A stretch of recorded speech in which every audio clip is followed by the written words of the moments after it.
Journey is an important metaphor in literature of all cultures and at all times.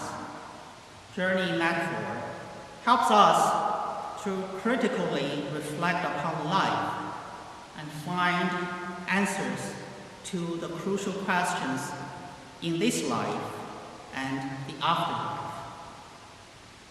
A journey of the two disciples on the route to Emmaus after Easter sets out the Christian faith journey, walking with Jesus and guided through the holy readings of the past and celebrating the breaking of the bread. Sometimes it is helpful to go through the important Christian authors to understand our own faith journey, also our Sunday reading that described experiences of the early disciples.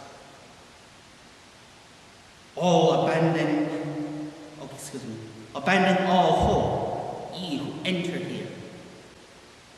A stern warning of not to enter that we often find amusing because we see it in the amusement parks like Disneyland.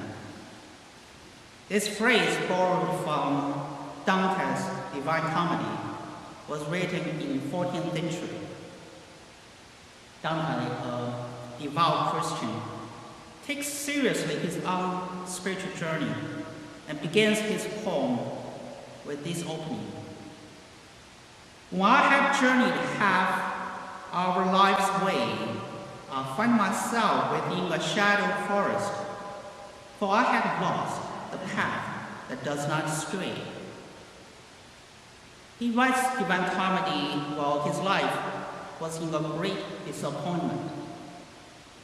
He was in a real bad place. He lost his love, Beatrice, whom he loved since his youth. His home city, Florence, was destroyed because the only hope in Roman emperor who would come to restore peace, but had died before being able to achieve this. Every earthly hope into which Dante puts has crushed down one after the other. Dante is grieving and he is lost. He lost his perspective of life. So he begins his poem.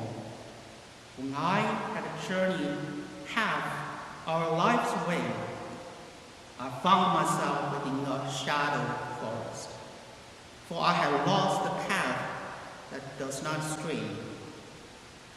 Midway this way of life, I walk to find myself confused in a dark wood.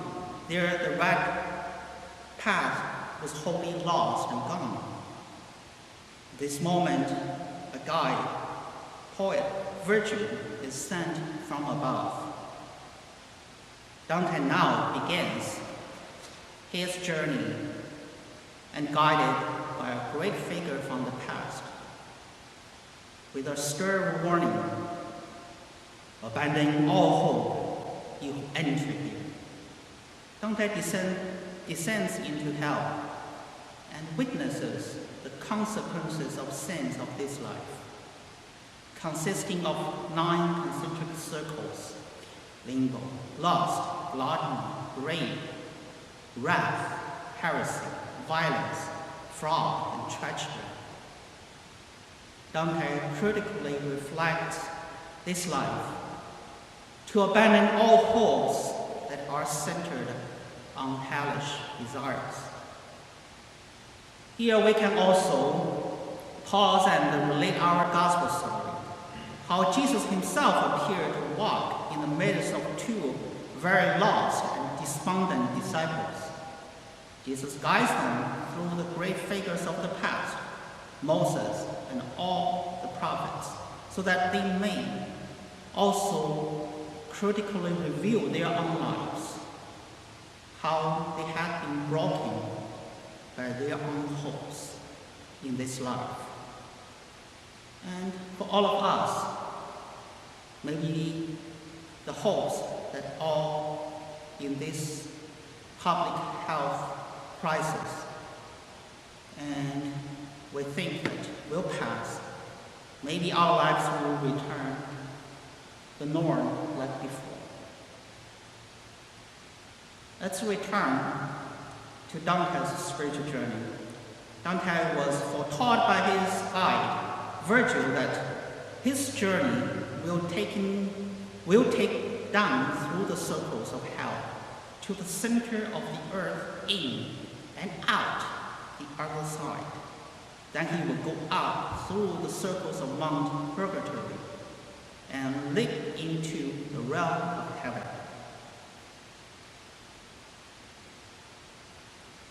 And finally, he will be able to be in the abode of God and to be united with him for eternal life. Now we can see in Dante's view that we must descend into hell to regain our perspective of life for heaven. When we are lost and driven by the worldly hopes, we need to regain our understanding of this world and our relationship with God. Before we long for the bliss of heaven, we got to see the suffering of purgatory and the eternal pain of hell because of consequences of sins. Dante's examination of the afterlife through journeying through the infernal hell, purgatory, and paradise or heaven is a timely and a profound spiritual reflection for us today. Actually, I have left a small detail in Dante's journey.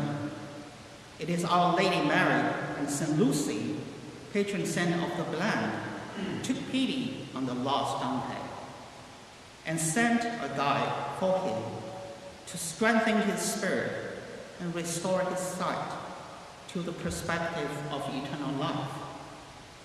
It happens that the United States and the Canadian Bishops' Conferences have joined agreed to invite all of us to consecrate our parishes and families to Our Lady Mary on May 1st, about which and Father Waldman will make a further announcement later.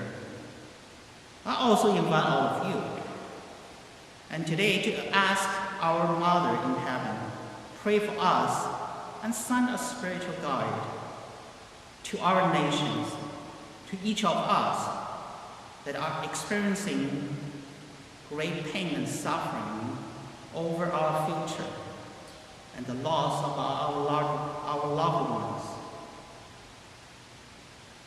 Let's learn from the disciples of Jesus on the journey and pray. Jesus, be stranger no more. O risen Lord, let me be stranger no more to the Bible, the living Word of God. O Christ, the crucified, let us be strangers no more to one another. With our hearts burning within us, boldly announce that the Lord is risen indeed.